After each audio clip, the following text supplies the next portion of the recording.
Hey, look at this. Flipping Hello, headshot. hello. Yeah. Something new, soldiers. Something new. The Mugen Merchants recording from home. Our individual studios here. On. So we've got the usual studio in the background here, but Yeah. We're here in the Bobo's Palace on your left. some information came to light since we did our recording Yeah, we yesterday, literally. and we just felt that we couldn't upload that video without covering this. No, we'd literally be like vindicating someone before any proof came out that he's probably the biggest sleaze in the whole thing. Can you believe it? Of course, I'm sure you guys know what we're talking about. You're fans, long-standing viewers of the Mugen Merchant podcast. You know us well, and you know that we love MMOs, and we've been following that lovely game called Ashes of Creation, 10 years in the Oh, making. I And don't think it was ever lovely, brother. it was we had hope, we had belief, It as was it us was MMO players basically are permanently in denial, you know what I mean? it was basically empty political promises. Literally, I mean, for 10 years, imagine being that, like, that. What is it, is the word bold? Is that too much of a compliment to lie to people for 10 years? The guy just fucked up. If he was a politician, he would have gotten away with it. Literally, I mean, the list of like crazy shit for me, it just got worse and worse to the point. Do you remember Vema, bro? Do you remember Vema? That No, no, don't know. pyramid scheme, kind of health beverage that came around in like the it was like 2015. I remember I What, like was Prime? brew like Herbalife, those types. So it was a Oh, full on okay, pyramid okay. scheme, brew, like influencer. You are the first one to get like the referral code, and then you hand it out to your homies, and it goes down the chain. And at the end of the day, the only person making money is the first referral code, right?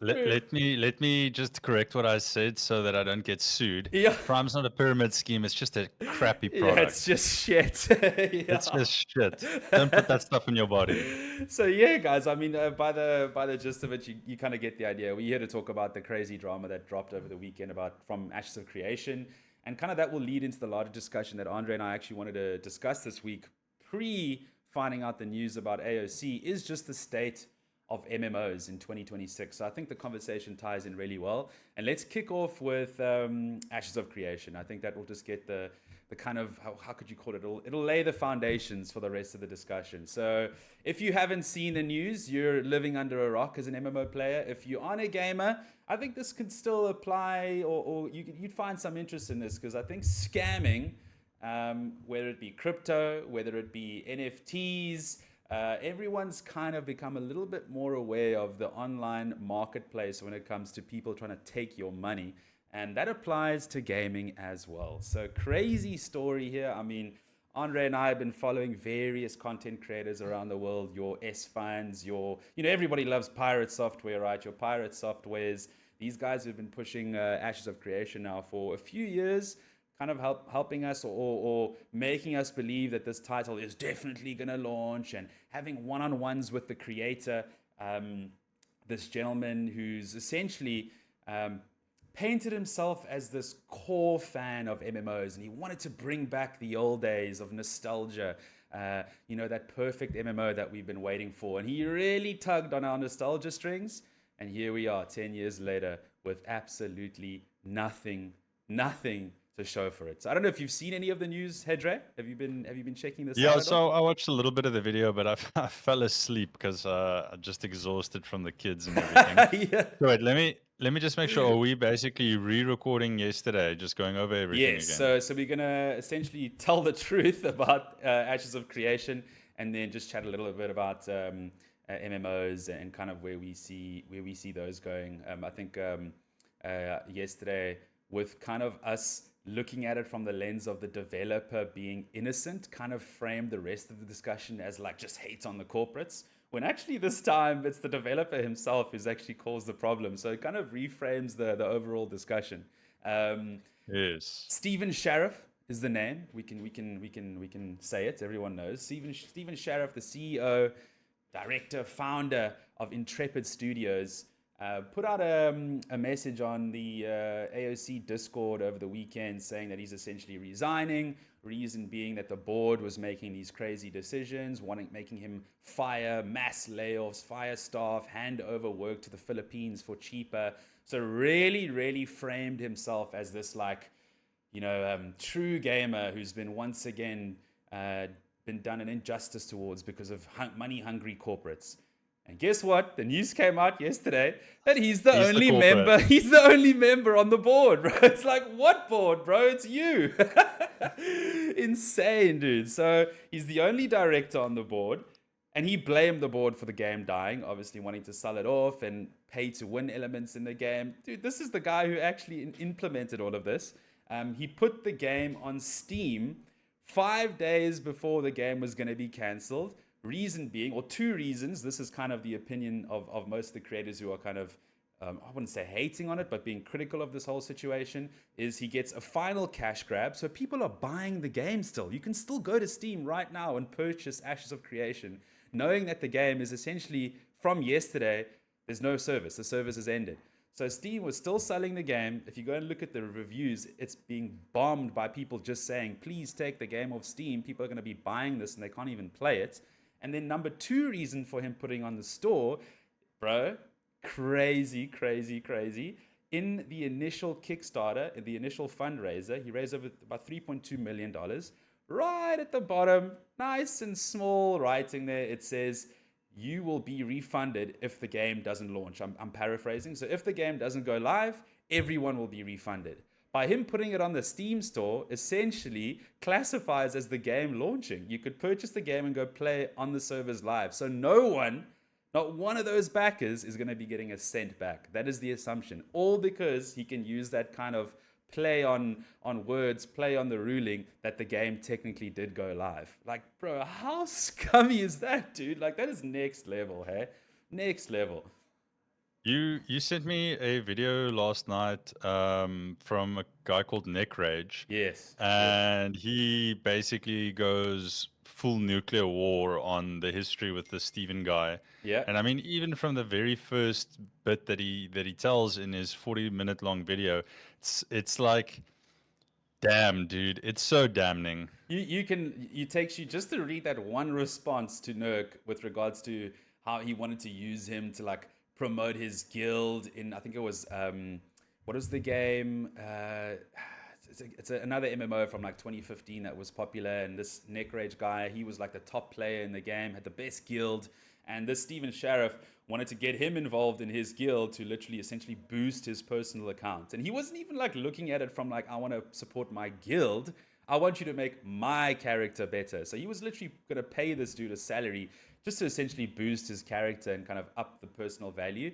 And obviously, Nurk just kind of found that sus from the get-go, and he's now brought these receipts back from like 10 years ago to really kind of describe the person behind Steven Sheriff and kind of the crazy things that he's been already doing over the last 10 years. And part of that was working in MLM, so multi-level marketing. That goes back to my point on Vema.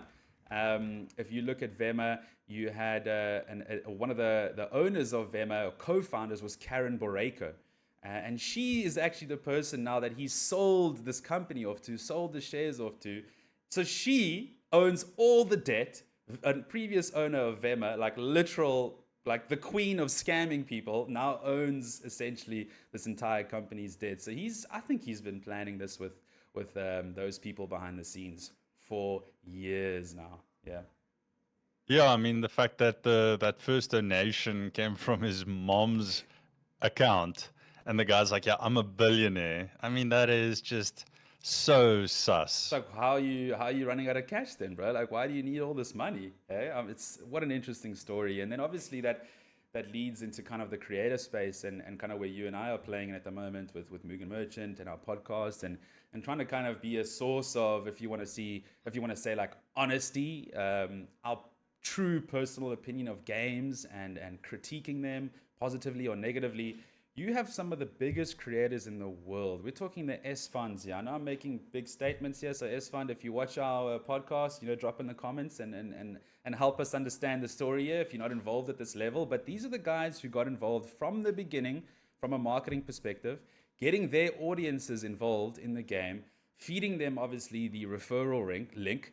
These streamers and content creators have been earning big money from this over the last decade, from kind of empowering and implementing this pyramid scheme from a content creator and influencer perspective to actually give this company the cash it has. The $3.2 million that have been raised is partly because of these content creators pushing people to buy the game and support it and get involved with their own referral links, essentially just, again, building this pyramid towards the top. So the incrimination kind of leads from the developer to the content creators that were involved, the higher ups in the business who are now kind of scattering and running and just being like, I wasn't really involved. Come on, guys.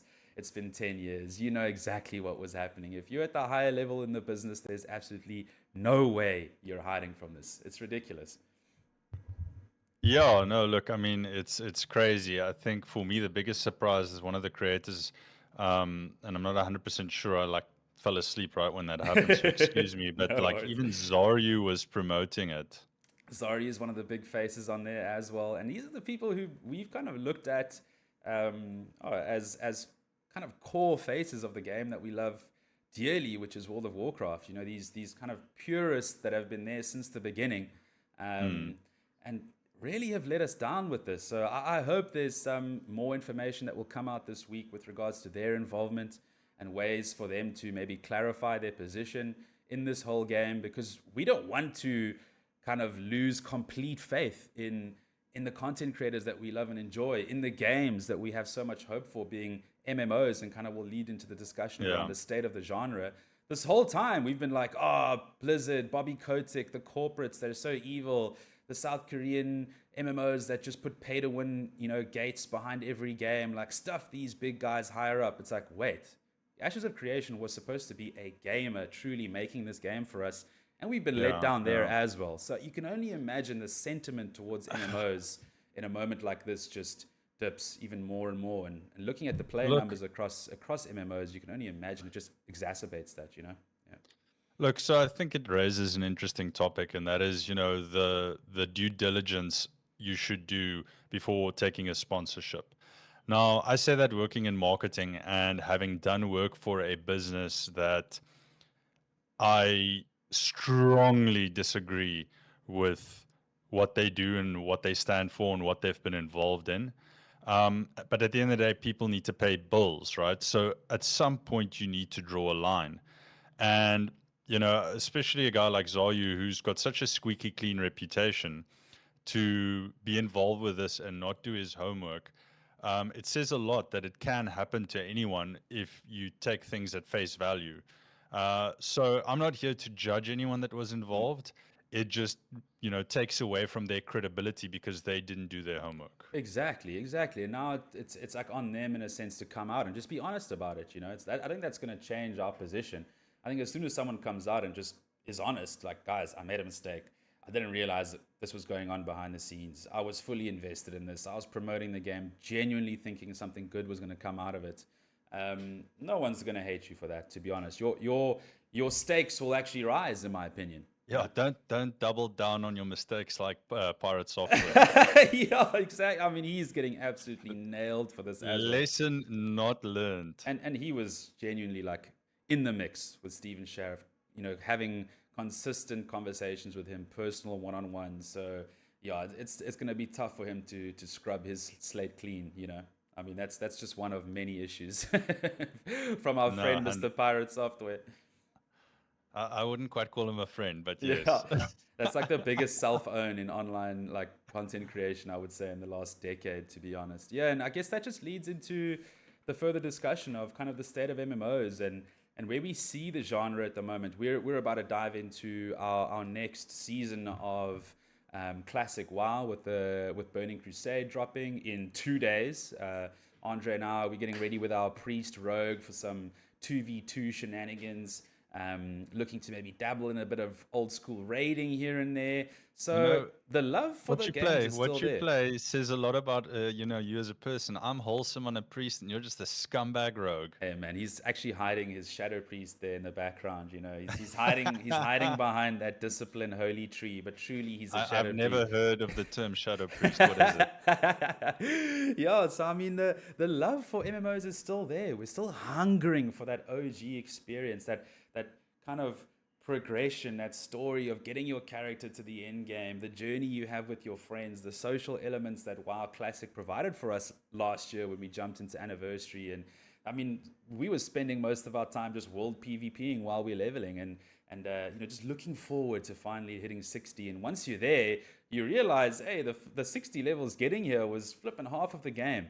And I just feel like we're in this kind of generation of instant gratification, wanting to experience the end game straight away, and then being kind of disappointed with not feeling invested in our characters, not feeling invested in the journey. It's just like another arcade. You might as well just start on max level, jump straight into raids and PvP with everyone having the same equipment and see what happens. That's kind of what MMOs feel like, WoW being the main example. And we obviously have Retail. retail. Very yes. Let's clarify retail, and as well as the games that are coming up, Ashes of Creation being one of them, Aeon 2 being another. Just the more and more information that comes out, we become more and more despondent about the games that are coming out. And you just wonder, where is the solution here? Where is the middle ground that's going to get us stuck into a game and keep us there? We don't need a WoW killer. We don't need a Final Fantasy killer. We just need something new and fresh that can compete and give us something to hold on to, something to feel that the investment is worth our time. Yeah, so look, I mean, with any RPG, there's the power scaling, the fantasy of the world, all those things, and that's something that Classic does quite well. Up until Wrath, where you feel that your time investment, you know, gives you back character progression, gives you more access to the world and the dungeons and the raids and the whatnot. Whereas I feel with retail, that's something that's, like you said, it starts to feel like an arcade. If you just think about the whole concept of how Mythic Plus is, it's like teleport to dungeon, race against the clock to get it done, get marginal rewards, which, especially with the whole weekly chest stuff where you're essentially just doing content so you can get a reward at the end of the week. That doesn't feel like, okay, well, I'm going to go kill this difficult thing once, like a raid boss, for example, and I've got a chance to get gear that's best in slot for this current phase or raid tier.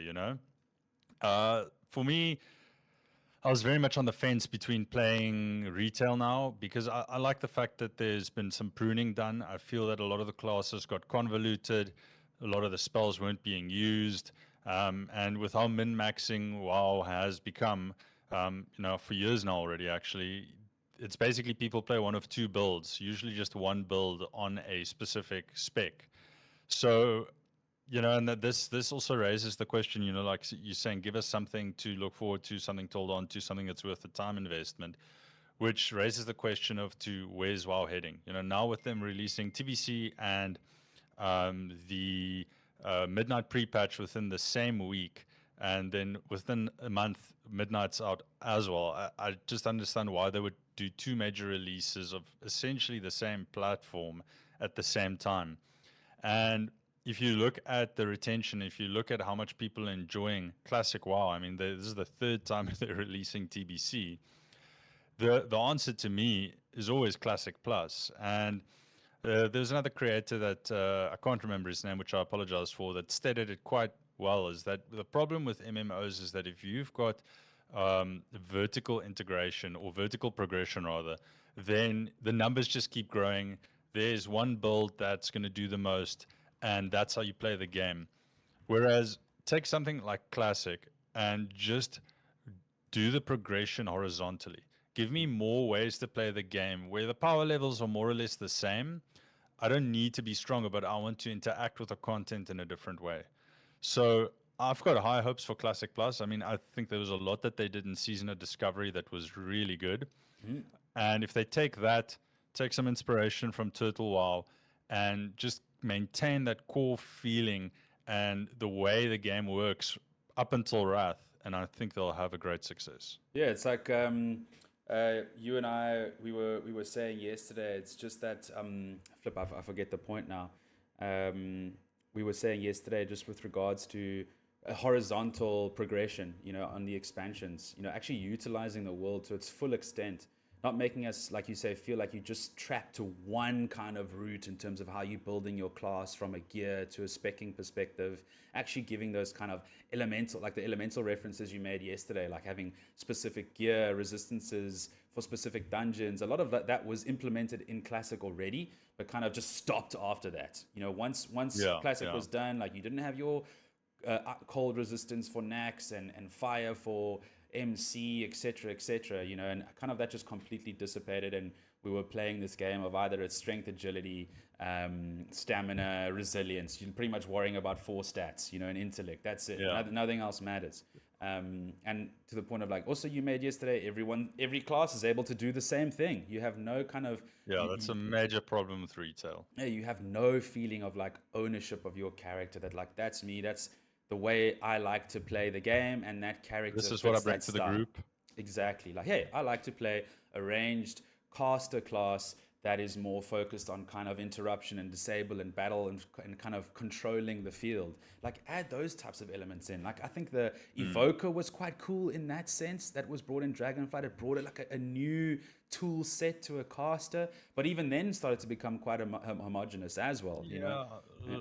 I mean, it's like in vanilla, you only have a few classes that can interrupt. You've got a few classes that can slow, etc. So if they develop the content in a way where you need to bring certain specs to certain encounters because of the mechanics, whether that is to disable units, whether that is to group them up, whether that is to boost magic damage because those mobs are more susceptible to magic damage or cold damage or whatever it is. It'll also incentivize people to try more classes, play more classes, or give characters different skill tree options so that they can spec into those things when needed and Yeah. make respecking free or very affordable. Yeah, yeah. I remember how much fun I was having. Like, I felt so immersed last year when we jumped into Blackwing Lair for the first time, and I was like having to disable all the traps leading up to the boss fight. Not literally do nothing. Don't fight. Don't reveal yourself. Hit not one creep. Just disable traps as the group's moving through the area. And that for me was so immersive. I was like, I'm a rogue. I'm playing my role. This felt really cool. Mm, I don't need to be mm. on the DPS meters. Just give me some cool, unique thing to do as my class. Utility. Yeah, and that was awesome. I hope to see a little bit more of that in what comes with either Midnight, which I highly doubt, or whatever they do with Classic Plus. I mean, we also have the excitement of Wrath still coming in anniversary, and you and I chatted about that, kind of how these timelines are kind of aligning in World of Warcraft when it comes to the war within and the progression through those expansions, how they're progressing through Classic Anniversary. It almost feels like they probably won't align perfectly, but it's going to align to a point where all these games, kind of all these versions of the game, end at a similar time, and hopefully a new world is built from that. That's like the dream scenario I'm creating in my mind. Chris Metz in the mastermind, he's sitting there kind of imagining this merging of all the worlds of Warcraft into a final brand new game that we're all enjoying together. If they got that right, I mean, doesn't that like just sound like the answer to you? Maybe I'm being a bit overzealous here, but that just seems like an easy answer. Find a way to bring all these versions of WoW together and make us bang all happy again. Nah, I Yeah. don't agree. I think that from a story point of view, the moment they went past Wrath, I mean, what was after Wrath? Cataclysm, right? Yeah, yeah. And then it was Mop. So I think That was Cataclysm is like a sort of realm like still reborn, pretty much. Yeah. is still like okay-ish, I guess. I mean, I did quite a bit of rating there. It was still fun, but from a story perspective, it peaked for me at Oh Wrath. yeah.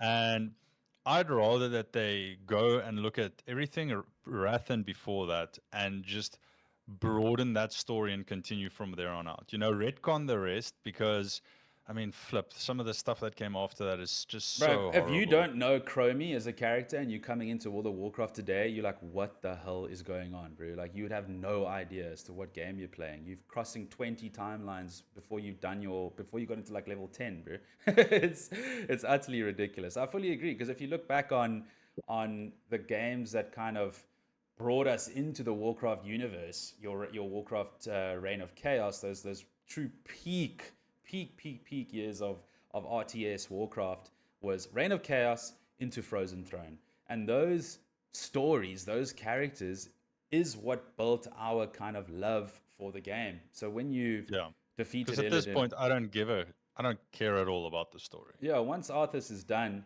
I mean, Xalatath and all this bullshit, like, get the fuck out of here. yeah, who are these characters? They could have brought the Void in and the old gods and all of these amazing old bosses that are supposed to still be kind of relevant in the world today. Develop that, build onto those old stories that were so like dark and grungy and like Yeah, really give me more Illidan, give me more Malfurion. Even go on side tangents, like, stuff with Arthas when he was still good. Like, there's so much content that they can explore. And this again goes to the horizontal progression from a story perspective, from abilities, power scaling, all that stuff. I mean, just go wide, don't go tall. agreed. Yeah, and looking at kind of what's happened now with Ashes of Creation and where everyone is sitting um, with their feelings towards MMOs. I mean, you're looking at like some of the numbers here of the top MMOs in the world, and again, talking onto the same point of us seeing that people are hungry to relive. I wouldn't say nostalgia, but they're stuck in that old style of the game where the mechanics, the gameplay was so highlighted because graphics and world building and scale just wasn't possible. That so much Yeah. effort went into the story and the characters and making you feel invested. Where Mm. crazy statistics like there are more people playing Well, Final Fantasy 11 than 14 at the moment.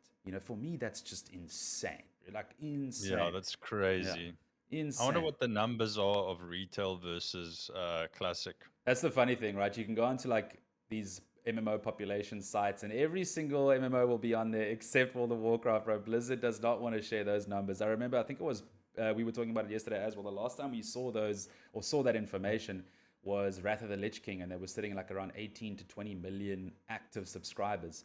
Mhm. It's a massive legacy, and look, we put a lot of pressure on World of Warcraft because just has been that game for us for so many years. It's brought us so much joy, and it's been with us since. I mean, I was in grade 10 when I launched Burning Crusade, 2006, right? So there's a lot more emotion tied to the game. So you can expect us to be a little bit more critical of it. But when you look at the numbers, it's very clear people do not want what they're getting. There may be a smaller part of the community that does, and they're very loud about it. They almost don't want to admit that um, Okay. there are issues with the game.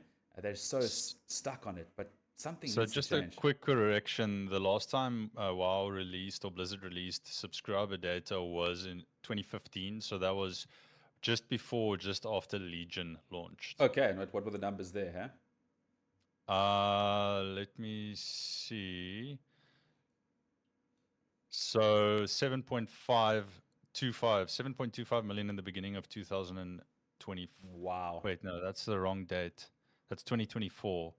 Okay, I can't find it right now, so I'm not going to waste time on that. But yeah, so it's a bit later than that. But yeah, the point is that from 18 million subs with, it was like 7 or $10 a month. I mean, that is a lot of moolah over a year, which, is also one of the frustrations with WoW, where they've got this game, this vehicle that is just literally printing money. And if they even invested like a quarter of that money back into doing the content properly, like really balancing stuff and making the game as good as it can be, those subscriber numbers would be 4 times higher. That's yeah. I mean, to think you were in that position not even a decade ago, and you're looking at your game now and not like having concern. Like it's insane to think that you're willing to sacrifice all of that for what really? Just like just do what your gamers want you to do. It's isn't it obvious? The Look, numbers should I mean, direct you. unfortunately, we've seen now that Activision Blizzard will do whatever it can to make a quick buck. From the auction house mount that they sold for, it was like 80 euros. It's Yeah. ridiculous. Now, also them extensively nerfing any form of boosting, where you pay guys gold, whether that's hard earned or whatever it is, or you've got guildmates that boost you some levels. where they've now made it that you can't slow mobs after like 30 seconds or something. Plus, there's like a 90% experience drop if there's a level 60 in your party, etc., just so that they can sell you a boost for 60 euros. Okay, so we're playing on EU servers, and guess what? We just get the dollar sign replaced with a euro sign. Yeah, 60 euros for a boost is unreal, bro. I'd rather literally. It's You got like Crimson Desert you can buy end of this month. I mean, we've been fawning over like Digimon Time Stranger and how improved the Digimon world has become. I mean, there's some amazing games coming up, and you want me to just boost a character for the same price? Are you kidding me? Um, no, it's absolutely insane. Money hungry. So that's the thing. It's like we've been rubbing on the corporates, them being so hectic and just so conniving when it comes to making money off of us. But damn it, now it's the gamers too. Where are we, bro? Is this really the state that we're in? No, but I mean, it's been like this for a while now, like at least a decade plus with bloody Activision Blizzard. I mean, Yeah. look at what they're doing with COD and the slop that is. The veil is busy falling finally. At least they're actually putting out some announcements with regards to Ricochet and destroying the Cronus issue. Can you believe it? So yeah, looking at some of the games as we Well, slow. let's Yeah, yeah. let's quickly go through the other MMOs because I've got a Yes. list here. A lot of them we have actually not played. You know, obviously there's World of Warcraft, Final Fantasy 14, Elder Scrolls Online, So Lord of the Rings 14, Online. 14, I sweated pretty hard. I got to the end of Endwalkers and finished that, but I ain't touching Dawn Trail. I'm sorry, bro. Not happening.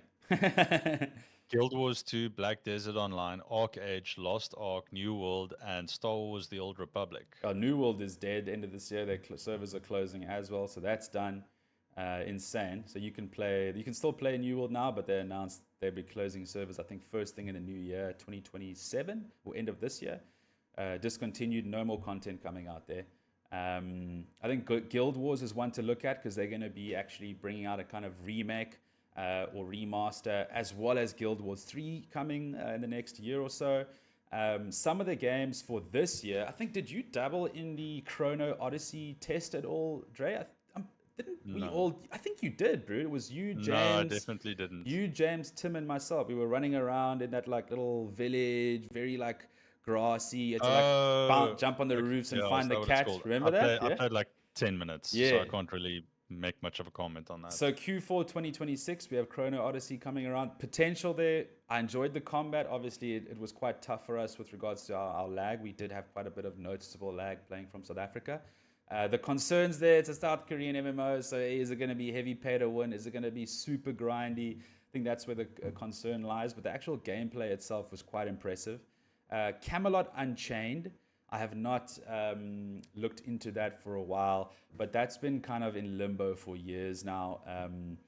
Completely silent last year in 2025. Even some updates which were planned, like announcements, were just like cancelled. You just didn't hear anything from there. So best case scenario there is end of 2026. Unfortunately, a little bit of hope for that. Arc Age is the game I wanted to mention with regards to it was Nerk Rage. We were chatting about him earlier in his YouTube video critiquing Is Steven it? Sheriff. It's Neck Rage So Nick Rage is the YouTuber, channel. but Arcage is the game he plays. I guess he probably named himself a little bit after the game. That was kind of his peak gaming days. Arcage Chronicles now is launching end of year this year as well. Seemed to be a very well received game in its old days. I never played it. I don't even remember hearing of it, so I'm quite surprised. Maybe it was very like American based in terms of servers and such. Then we have like Stars Reach, I don't know too much about, and Soulframe.